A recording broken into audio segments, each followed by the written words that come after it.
हिमाचल की जो सेब आर्थिकी है वो 4200 करोड़ रुपए से ज़्यादा की है और राज्यों के सकल घरेलू उत्पाद में सेब का जो है 3% से लेकर 6% तक का सालाना योगदान रहता है। तो हिमाचल की अगर बात की जाए तो अगर दूसरे मुल्कों विकसित देशों से बात करें, न्यूजीलैंड, अमेरिका और जो आपका चाइना जैसी कंट्रियों की बात करें, तो उन देशों में जो वहाँ का बागवान है वो 50 से 90 मीट्रिक टन प्रति हेक्टेयर उत्पादन ले रहा है। लेकिन अभी हिमाचल में जो एवरेज हमारा उत्पादन है वो 7 से 8 मीट्रिक टन के बीच में भी हमारा उत्पादन हो रहा है। इस बीच हमारे कुछ प्रगतिशील बागवानों ने जो है रूट स्टॉक की खेती पे गए हैं, कुछ लोग जो सीडलिंग पे खेती कर रहे हैं। तो इन दिनों आजकल सोशल मीडिया पे काफ़ी ज़्यादा विवाद, एक तरह की एक बहस छिड़ी हुई है कि रूट स्टॉक की खेती को तवज्जो दी जाए या सीडलिंग की खेती को तवज्जो दी जाए। इस वक्त हम कोटखाई के जो जड़ताल गांव है वहाँ पर मौजूद है। हमारे साथ जो है प्रगतिशील बागवान प्रेम चौहान जी मौजूद है, जो कि पिछले 25-30 सालों से अपने ऑर्चर्ड में प्रैक्टिकल कर रहे हैं और इन्होंने रूट स्टॉक पर भी यहाँ प्रैक्टिकल किया है और रूट स्टॉक के बाद अब ये सीडलिंग पे आए हैं। इनकी सबसे बड़ी जो विशेषता है इनकी जो खेती बाड़ी की, वो ये है कि छोटी ज़मीनों का आकार जिन फार्मर का है उनके लिए इनका जो मॉडल है वो एक रोल मॉडल हो सकता है। क्योंकि अगर हिमाचल की बात की जाए तो यहाँ का जो है 80% से जो ज़्यादा फार्मर है उनके पास बहुत छोटे आकार की जोते हैं, यानी बहुत छोटी कम ज़मीनें हैं। तो कम ज़मीनों में अधिक उत्पादन कैसे लिया जाए वो आज हम प्रेम चौहान जी से जानेंगे कि किस तरह से मात्र एक बीघा में 1000 प्लांट आप लगा रहे हैं और कैसे वो प्रोडक्शन ले रहे हैं।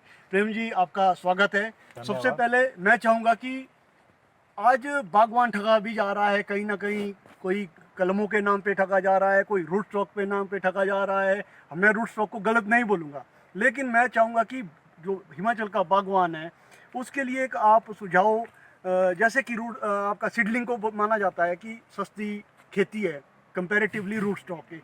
आप क्या सुझाव देंगे, कैसे क्या हम वाकई एक बीघा में 1000 प्लांट ग्रोथ कर सकते हैं? क्या आप बागवानों को सुझाव देंगे? धन्यवाद, नमस्कार। पहले तो हेटा जी, मैं आपको इस बात से आश्वस्त करता हूँ कि आप हमारे उसमें बगीचे में आए, उसके लिए पहले आपका स्वागत है कि आप ग्राउंड रिपोर्ट लेने आए। आपका दायित्व भी बनता है, क्योंकि सोशल मीडिया या मीडिया से आप संबंध रखते हैं, तो आपकी ड्यूटी है कि जो जो कुछ भी सोशल मीडिया पे जो चल रहा है या उसकी ग्राउंड रियलिटी क्या है।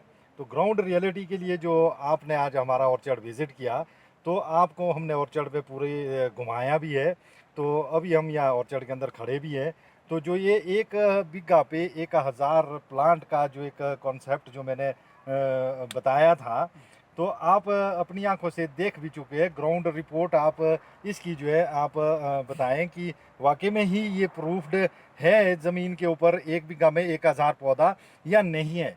क्योंकि आपने तो पब्लिकली एक रिपोर्ट देनी है, एक मीडिया के माध्यम से लोगों को जो है आश्वस्त करना है, तो ये आपकी ड्यूटी है। तो पॉजिटिवली जो है आप इस बारे में खुद अपने विचार जो है लोगों को बताएं, जो आपने देखा और फील किया है यहाँ पे। जी चौहान साहब, सबसे पहले हम लोगों में एक भ्रम की स्थिति बागवानों में पैदा की जा रही है कि रूट स्टॉक पे जो फ्रूट है वो क्वालिटी फ्रूट बनेगा। मैं देख रहा हूँ ये आपका पौधा है, मैं चाहूँगा कि कैमरामैन से वो दिखाए कि किस तरह से क्वालिटी फ्रूट है। ये फ्रूट आपने सीडलिंग पे तैयार किया जी। है और मुझे नहीं लगता कि रूट स्टॉक और इसकी जो क्वालिटी में ज़्यादा फ़र्क है। कुछ लोग कहते हैं कि कुछ टाइम बाद, कुछ सालों बाद जो है सीडलिंग पे जो कलर स्ट्रेन है वो चेंज हो जाता है, कलर चेंज हो जाता है। आप क्या कहना चाहेंगे? क्या क्वालिटी फ्रूट इसमें कोई न्यूट्रिएंट वगैरह स्पेशली यूज़ करते हैं? कैसे आपने ये क्वालिटी आपने तैयार की है?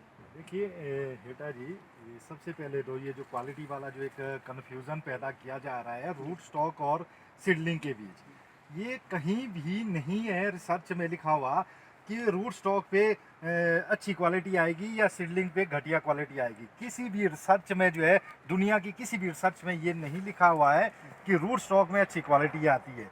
ये सिर्फ एक माइंड वॉश करने के लिए सीडलिंग और रूट स्टॉक के बीच एक बहुत बड़ा बिजनेस कारोबार है, उसको जो है वो एक्सपोज करना होता है।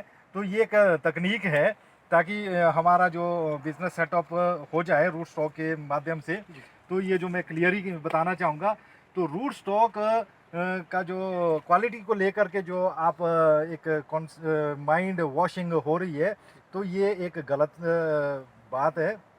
रूट स्टॉक की पहले स्टडी करें कि रूट स्टॉक जो है किस उद्देश्य से बनाया गया था, किस उद्देश्य से वो आया था, दुनिया में इसका प्रचलन क्यों हुआ था।